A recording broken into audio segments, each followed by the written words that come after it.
बोले तुमने हमें क्यों बुला लिया, क्यों दरबार छुड़वा दिया? तो हाथ जोड़ के एक बात बोली, महाराज आपसे कुछ विचार विमर्श करना है, आपसे कुछ विचार विमर्श करना है।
इसलिए बुलाया,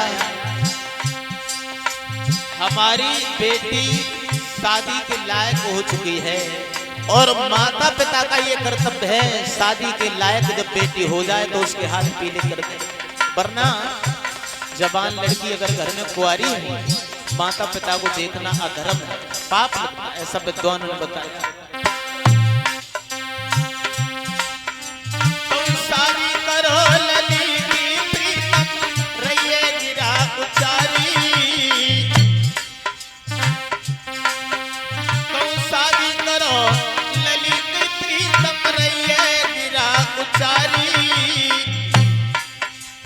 कुंवारी बेटी को देख पिता को पाप लगे तिवारी, कुंवारी बेटी को देख पिता को पाप लगे तिवारी।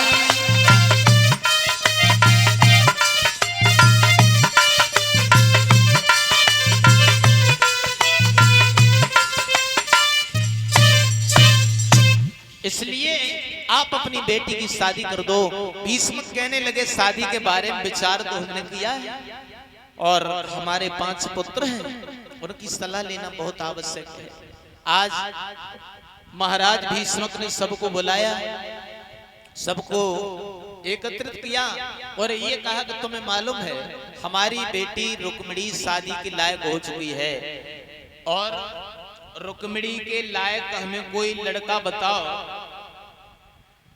जो सुंदर राजकुमार हो, चरित्र का साफ हो, समाज में जिसका सम्मान हो।